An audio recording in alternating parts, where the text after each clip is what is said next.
Welcome in to Kicking the Rear podcast, episode 13. My name is Joe Yarshin. Today, we're going to be reviewing the book on Estimating Rehab Costs by Jay Scott. Jay Scott is a contributor to the Bigger Pockets Publishing and Bigger Pockets podcast platform. He has done over $40 million in transactions. He runs 123flip.com. And he's the author of 3 other books on real estate investing. He's sold over 100,000 copies in 5 years, helps investors all over the world. So today we're going to be reviewing this book. It's a little different format than some of the other books I reviewed, as each chapter encompasses different areas of the rehab process and specifically takes you into the levels of different maintenance, and it has several different strategies and estimating costs, but also the different types and finishes of the rehab process too. So whether it's building your budget, knowing exactly how much it costs, it's an investor's guide for the renovation plan. Without further ado, let's get into it. Right away, Jay Scott does an introduction to the book, and he kind of tells you that there's several key components here when determining estimation costs. So he kind of give these few disclaimers first, which I'll say. He says labor prices have increased considerably, especially in areas of carpentry and other skilled trades. So keep this in mind. Keep in mind as well that material prices have increased for non-commodity items. Price ranges around the country are now more consistent with smaller ranges. And then he says smaller jobs, lower cost tasks have increased in price more quickly than larger jobs and higher end tasks. So he says the goal with this edition of the book is to update the prices and ranges for each renovation components in the book, and then provide additional tips to help with the inspection of the various renovation components. So in section 1, again, he goes into an introduction. In section 2, he discusses the framework of the book, which is 25 chapters on renovation components. So I'm going to start with section 3, component 1. So right away, the first one on the list is roofing. So there's many different kinds of roofing. After I read this chapter, I was able to apply this knowledge in my investing, specifically when I look at the roofs at the property. So he says there's an asphalt roof, there's wood shingles and shakes, there's metal roof, clay roofs, and slate roofs. The most common, of course, being asphalt. So when you look at residential homes, most of them are asphalt roofs. And the wood shingle ones and the shakes are somewhat common, but metal I've also seen out in Tennessee. Not so many clay and slate roofs. The slate roofs are higher quality and cost a lot more. He discusses inspection tips, the life expectancy of each roof, the scope of the work, and he discusses replacing the roofing and the sheathing, what it costs for roof maintenance, which he states that it's typically anywhere from $250 to $500. The roof sheathing is $40 to $50 per sheet, and that's a 4-foot by 8-foot sheet. Roof replacements, he goes into the cost of each of the asphalt, wood, steel, aluminum, and slate. And then he discusses how to determine local prices in the area and how to pay for that specific job. And typically, he says replacing standard roof can be completed in 1 to 2 days. So little reason for intermediate payment between the materials are purchased at the beginning and the job is completed. So in component 2, which is kind of like chapter 2, he goes over gutters, soffit, and fascia. I took a lot from this chapter as well. The most common gutters, of course, are aluminum. You'll see that in most low to middle grade homes. And there's steel, vinyl or plastic, and copper or zinc. So the copper or zinc gutters are more common in high-end homes, it says, and reconstruction of historic homes. So he discusses, again, inspection tips for these gutter soffits and fascia, what the life expectancy looks like. Each chapter he does go into the scope of the work, but for this one, he says that the cost guidelines usually are surrounding cleaning gutters, anywhere from $100 to $300, replacing the gutters, which is not that complicated, especially for aluminum. How to pay for this job. It's generally a one-day job, so materials aren't a big upfront cost. And he says he recommends paying for all gutter work once it's complete. Component number 3 is siding. So siding, there's sheathing, house wrap, and siding itself, which is the exterior layer. And there's several different kinds. So you have wood siding, aluminum siding, vinyl siding being one of the most common in residential homes, cement composite, masonry, and page 43 discusses the inspection tips for those and what to look for. I thought that this was a good chapter. You've ever seen Tyvek? That's like that middle layer again of the house wrap. So I thought that was good to know the purpose of Tyvek, which keeps the bad moisture from the exterior and lets the good moisture out of the house. So I learned a lot of really good common sense construction stuff from that chapter, which I loved. Highly recommend this book if you're looking to get a high-level overview of just some of the basic components of your home if you're not familiar with it. So he says that pressure washing anywhere from $200 to $500 for your whole house, removing your old siding, replacing the sheathing, replacing the house wrap, patching siding is not that expensive compared to replacing the siding. Component number 4, he discusses exterior painting. So this one's really easy to spot in a rehab job. You know, if there's any type of discoloration, or it's pretty obvious when the house needs painting. The 4 components of the exterior painting he reviews are siding, trim, exterior doors and shutters, and decks. So that chapter is pretty straightforward. I didn't take a whole lot out of that one, except for that you can sometimes combine interior and exterior bids, and you can pay for them one at a time. If you're going to have someone do both, you can pay for each step as they're completed. Deck and porches is component number 5. So there's the framing, which is the structure of the deck. There's the decking, which is the top layer of the deck, and then railings, which are the railings of the deck. Those are all the major components. Again, he discusses the inspection tips for these. Building a deck is anywhere from $18 to $30 per square foot. And how to pay for this job is usually materials up front and labor upon completion. So anywhere from 30 to 50 years is the life expectancy of the deck itself. Component number 6, he discusses concrete. So I was a little bit intimidated by the idea of concrete until I read this chapter. He broke it down into large concrete jobs, small concrete jobs, and what they cost. So determining local prices again and how to pay for the job. But for those small concrete jobs, anywhere from like repairing cracks, pouring deck footers, or repairing concrete steps. For a larger job, he discusses like new driveways, concrete porches, concrete steps, concrete walls, and poured foundation. So you might need to rent one of those big trucks for that large job, but the smaller jobs, you can get away with those 80-pound bags of dry concrete mix. So yeah, that was a good chapter.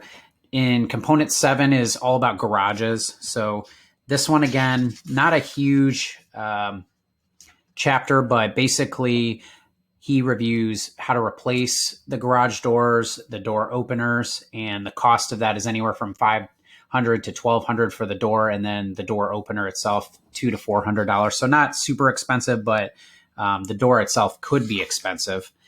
In component 8, J. Scott discusses landscaping, and typically the main areas of your landscaping for rehab is going to be your lawn maintenance. So trim bushes, trim trees, remove trees, installing sod, build a retaining wall, and heavy equipment work.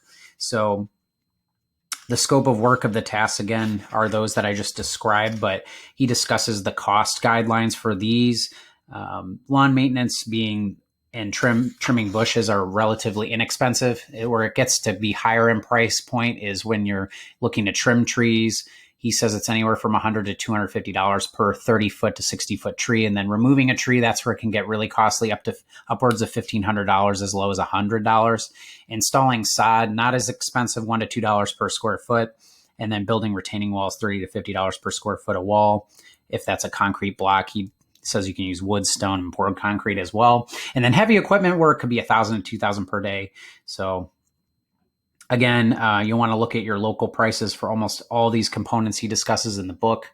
But how to pay for the job: small jobs, he says, pay when the work is completed. For larger jobs, pay part up front and then the rest when the work is complete. So Chapter 9, I think, is important as well. It's the septic system, something I wasn't as familiar with until I read this all the way through. So a septic system consists of two main components. You have your septic tank and your leaching field. I didn't know really what this was, to be completely honest. When I was looking at homes, some of the homes we looked at in Tennessee had septic systems and most did not, but it's still important to be aware of this if you're an investor or if you're just a primary residence homeowner looking to buy something, or a second home even. So he goes into what a septic tank is and a leaching field, different inspection tips, and the life expectancy for all of these, the scope of work. He says that it can be very expensive for major septic repairs, anywhere from $1,000 to $10,000 and up. And major repairs like that are hard to find unless you get them inspected. So an inspection and cleaning the tank itself is only $300 to $500. That wraps that chapter up. I would like to discuss component number 10. So foundation. Foundation's an important step as well. He says you're going to potentially need an engineer consultation. A lot of this has to do with fixing bowed or cracked foundation walls, and then other foundation repairs. The cost of that is expensive. So an engineer consultation runs you anywhere from $75 to $100 an hour, $150 an hour actually. And then fixing it, $100 to $300 per linear foot. And then other bigger foundation repairs can cost you a lot more. Component number 11 is demo. So as a rehabber, there's two components of demo that you need to be aware of. One, providing a dumpster for the debris, and two, the labor involved in the demo work. So I think this section is important. A lot of people don't understand that oftentimes you just need a roll-off dumpster. So demo labor, porta potty is important as well. You don't want your contractor team finding creative ways to relieve themselves in the field. So ordering a porta potty only costs you $100 to $200 per month. And the longer you rent it, the more flexible the rental company is with the prices. Component number 12 is plumbing. This is probably one of the most important sections, in my opinion. He discusses the 5 components of plumbing, typically your water source. So it's either going to be well or municipal. You have your water heater, your distribution piping, your drain piping and venting, and then fixtures. So he discusses all of those, what they are, what they mean.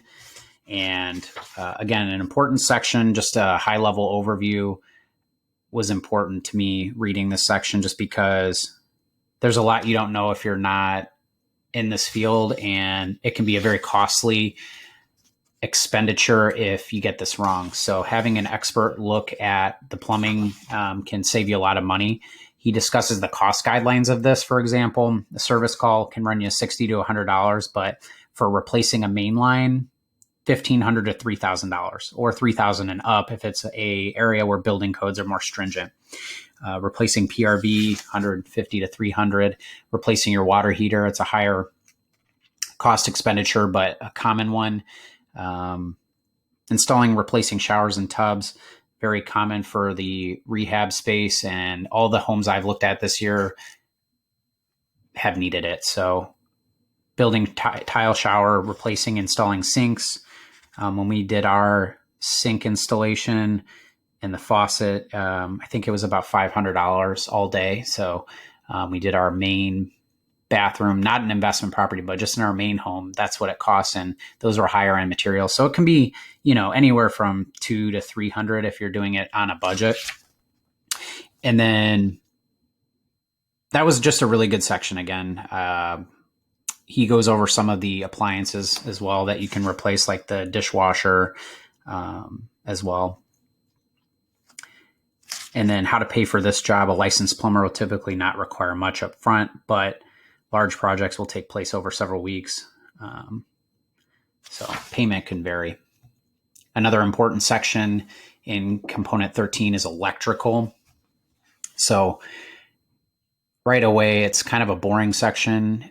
He acknowledges that electrical work can be boring, especially if you're not an electrician, but he says that there's 4 components to the home electrical system. You have your service and meter, your circuit breaker panel or fuse box if it's an older home, rough wiring, and finish electrical. So another section I had very minimal knowledge on. I think this helped me kind of conceptualize the process a little bit better. He discusses amps and kind of some technical jargon that maybe you haven't heard if you're not in the field, but he discusses like GFCI outlets. So I learned a lot about GFCI outlets and how those are important and how many new homes have to be compliant with those types of outlets. And then finishing the electrical, he talks about a lot of the outlets. So I thought that was a good high-level overview again. And then he peppers in some things like installing can lights, fans, switches, outlets. The costs are about what you would expect, anywhere from a few $100s to a few $1,000 if you're doing smaller projects or larger projects. And then component 14 is HVAC. So HVAC is an important one. Heating system, you have your forced air units using natural gas or oil, which is your furnaces. Then you have your heat pumps. So in Tennessee, we have a lot of these heat pumps using electricity, radiant heat using gas, oil, or electricity. So boilers and electric. And then, of course, you have your cooling system. Very common is the evaporator coil, the indoor component, and then compressor, condenser, outdoor component. So I liked the section at first, and then some of the technical jargon again kind of put me to sleep with the BTUs and the energy efficiencies, but it's still good to have a basic understanding of these things when you're looking at homes. A takeaway I found from this section was the Freon versus the R4 10A cooling. So a lot of these older homes used Freon. That's no longer the standard. So yeah, I like that part. 15, component number 15 is the framing. So when you're doing new construction, framing costs are often the most expensive component of the building process. So there are many different materials can be used for exterior and interior framing. Wood is the most common. So he discusses framing a house and framing the walls, the cost of that. Component number 16, insulation. So there's 4 different kinds. There's loose fill, batter blanket, rigid board, and foam. Foam being the most expensive, loose fill being the least expensive. So think loose fill in your attic, and the foam is like the stuff in between the boards in your walls. So very comprehensive section again. I like that one. Learned way more than I thought I would learn about insulation. So sheetrock or drywall, he goes into what that is. And there's the hanging, the taping and mudding, sanding and finishing. Again, having a professional do this for you and estimating it for you is critical because there's just so much that can go wrong. If you have a lot of wet areas, you want to use the green board. There's cement board, fire resistant and insulated sheetrock. So life expectancy should be decades on sheetrock. Component number 18, he discusses carpentry, doors, windows, and trim.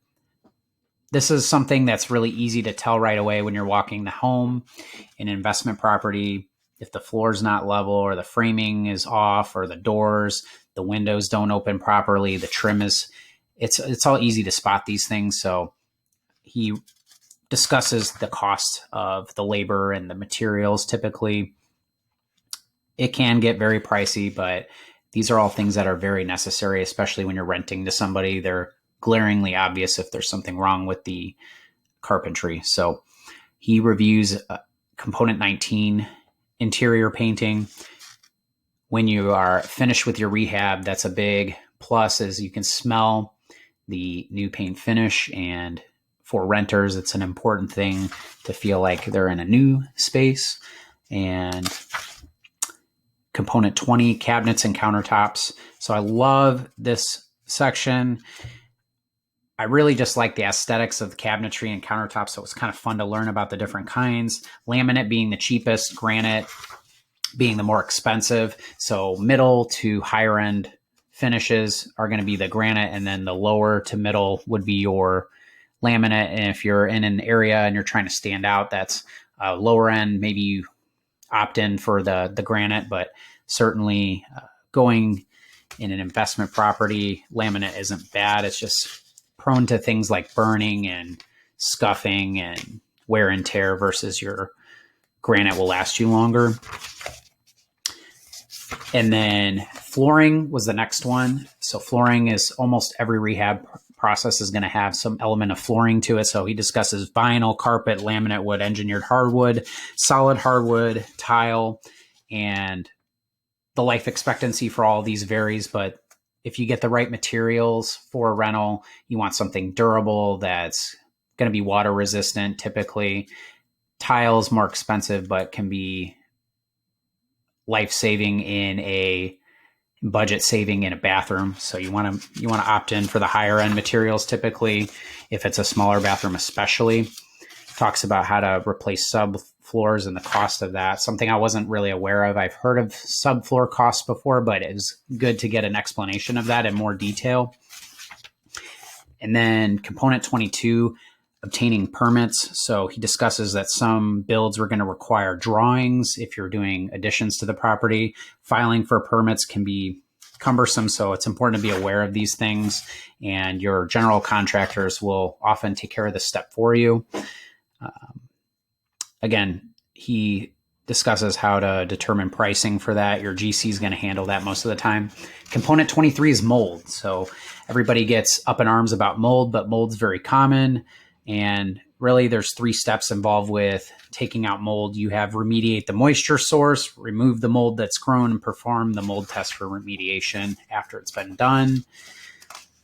After reading this section, I was a lot less intimidated by mold, but you still want to take care of it if you can tell it's there, if it smells, or if it's really glaringly obvious when you see it. And then termites, another component that I thought was intimidating until I read more about it. So they're very easy to take care of once they're identified. It's identifying them can be the trouble for a lot of people. So there's subterranean termites, drywood termites, dampwood termites, and Formosan termites. He discusses the most common ones, and depending on what part of the country you're in, you might experience all or none of these. So he gave a simple tip that I liked. You take your car keys, and when you're walking the house, you take the end of your key and you push into the wood, the visible exposed wood on the home. And if it bounces right off and it clicks right off, you're good. If it penetrates the wood or it's like soft, you know that there's either a moisture problem from wood rot or there's a termite problem potentially. In either case, something to be aware of. I love that little tip in there. And then in component 25 at the end, he discusses some miscellaneous things like replacing doorknobs, door stops, hinge stops, registers and return grates, glass shower doors, things of that nature. So, hey, you know what? This book was awesome. I think if you are serious about real estate investing, you need to get a book like this, or if not this exact book, because it really just helped give me confidence in my buying process and accurately estimating the rehab costs. So again, if you liked today's episode, please like, subscribe. Tell anyone you know that is interested in real estate investing. Bippity boppity investment property. Have a great day. I will see you next week.